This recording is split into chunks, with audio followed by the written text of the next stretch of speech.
बिस्मिल्लाहिर्रहमानिर्रहीम। अस्सलाम वालेकुम। This is Asif Ali Sheikh. उम्मीद है कि आप सब ठीक होंगे। अच्छा, तो आज हम फ्यूचर कंटीन्यूअस टेंस सीखेंगे, जिसको हम फ्यूचर प्रोग्रेसिव टेंस भी कहते हैं। So let's learn future continuous tense और फ्यूचर प्रोग्रेसिव टेंस। उसकी डेफिनेशन है, a verb which shows continuous action in coming time is called future continuous tense. ऐसा वर्ब जो आने वाले वक्त में कंटीन्यूअस एक्शन दिखाए, जारी अमल दिखाए, तो उसको हम फ्यूचर कंटीन्यूअस टेंस कहते हैं। I repeat again, a verb which shows continuous action in coming time is called future continuous tense। ऐसा वर्ब जो आने वाले वक्त में कंटीन्यूअस एक्शन दिखाए, फ्यूचर टाइम में कंटीन्यूअस एक्शन दिखाए, जारी अमल दिखाए, तो उसको हम फ्यूचर कंटीन्यूअस टेंस कहते हैं। इसकी formation subject plus shall be comma will be plus verb plus ing plus object.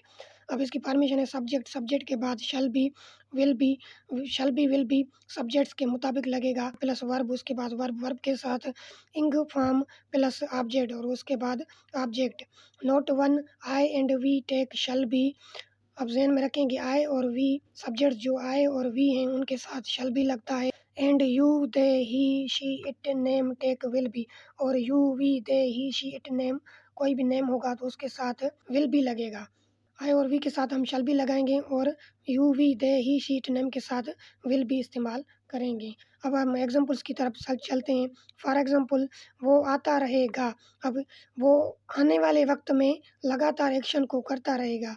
वो आता रहेगा, ही विल बी कमिंग। अब यहाँ पे ही जो है वो सब्जेक्ट है, और ही के साथ हमने विल बी इस्तेमाल किया है कमिंग, और वर्ब के साथ हमने इंग फॉर्म इस्तेमाल की है, इंग इस्तेमाल की है। क्या वो आता रहेगा, विल ही बी कमिंग। अब यहाँ पे हमने, अगर हम इंट्रोगेटिव सेंटेंस बनाएंगे तो यहाँ पे हम विल इस्तेमाल करेंगे। और ये ज़हन में रखें कि अक्सर स्टूडेंट्स मिस्टेक्स करते हैं, वो इंट्रोगेटिव सेंटेंस में कंटीन्यूअस टेंस में नेगेटिव सेंटेंस में वो विल बी को पहले लाते हैं, तो हम यहाँ पे विल बी नहीं लाएंगे, सिर्फ विल लाएंगे, सिर्फ विल लिखेंगे। विल ही बी कमिंग हम ऐसे नहीं लिखेंगे, विल बी ही कमिंग वो एक रॉन्ग सेंटेंस है, तो हम यहाँ पे लिखेंगे विल ही बी कमिंग। तो यहाँ पे हम ऐसे नहीं लिखेंगे, विल बी ही कमिंग वो एक रॉन्ग सेंटेंस है। विल ही बी कमिंग, क्या वो आता रहेगा, वो नहीं आता रहेगा। He will not be coming, और नॉट को हम इस्तेमाल करेंगे विल और बी के बीच में इस्तेमाल करेंगे, हम ऐसे इस्तेमाल नहीं करेंगे। ही विल बी नॉट हम ऐसे इस्तेमाल नहीं करेंगे, हम ऐसे करेंगे, he will not be coming. वो आता रहेगा, ही विल बी कमिंग वो एक पॉजिटिव सेंटेंस है, क्या वो आता रहेगा। विल ही बी कमिंग वो एक इंट्रोगेटिव सेंटेंस है, वो नहीं आता रहेगा। He will not be coming. तो यहाँ पे जो आने वाला एक्शन है वो लगातार होता रहेगा आने वाले वक्त में। तो जो ये है वो पॉजिटिव सेंटेंस है, और क्या वो आता रहेगा वो एक इंट्रोगेटिव सेंटेंस है, वो नहीं आता रहेगा वो एक नेगेटिव सेंटेंस है। मैं उनकी मदद कर रहा हूँगा। अब आने वाले वक्त में मैं उनकी मदद कर रहा हूँगा। I shall be helping them, यहाँ आई जो है वो सब्जेक्ट है, और उसके साथ शैल बी लगा है। वर्ब हेल्प के साथ हमने इंग इस्तेमाल किया है।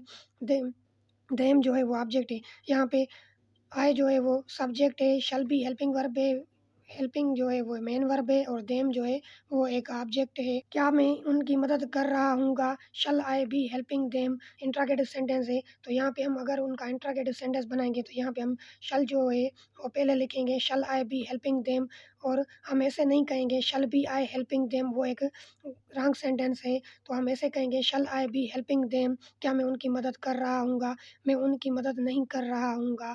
आई shall not be helping them, और नॉट जो हम इस्तेमाल करेंगे वो शैल और बी के बीच में करेंगे, तो हम ऐसे नहीं करेंगे I shall be not helping them वो एक रॉन्ग सेंटेंस होगा, तो हम ऐसे कहेंगे I shall not be helping them. मैं उनकी मदद कर रहा हूँगा, I shall be helping them. यहाँ पे जो एक्शन है वो आने वाले वक्त में हो रहा होगा, वो लगातार होगा आने वाले वक्त में। मैं एक उनकी मदद कर रहा हूँगा, I shall be helping them वो एक पॉजिटिव सेंटेंस है। क्या मैं उनकी मदद कर रहा हूँगा, shall I be helping them वो एक इंट्रोगेटिव सेंटेंस है। मैं उनकी मदद नहीं कर रहा हूँगा, I shall not be helping them, और वो एक नेगेटिव सेंटेंस है। तो उम्मीद है कि आपको फ्यूचर कंटिन्यूअस टेंस है which is also called future progressive tense समझ में आ गया होगा। तो अगर आपको कोई भी सवाल है तो आप कमेंट्स में पूछ सकते हैं। मिलते हैं एक नई वीडियो में, तब तक अपना ख्याल रखें। अल्लाह हाफ़िज़।